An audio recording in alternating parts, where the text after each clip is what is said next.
قرآن مجید میں اللہ تعالیٰ نے بنی اسرائیل کو حکم دیا تھا کہ ان کے گناہوں کے کفارے کے لیے یہ ایک گائے کو ذبح کرے، اور اس گائے کا رنگ بھی بتایا گیا، عمر بھی بتائی گئی، اور وہ گائے ڈھونڈنے کے لیے لوگ نکلے تو وہ گائے کسی ایک بندے کے پاس تھی اور اس نے بڑی قیمت مانگی۔ اب چونکہ انہوں نے اس کو ذبح کرنا ہی تھا تو منہ مانگی پرائس دے کے اس کو حاصل کیا۔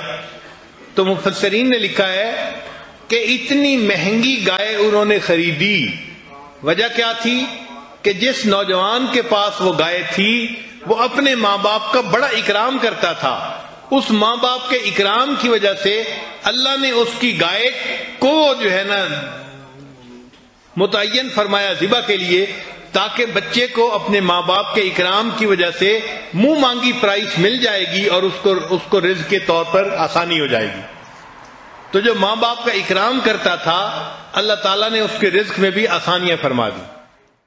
لا الہ الا اللہ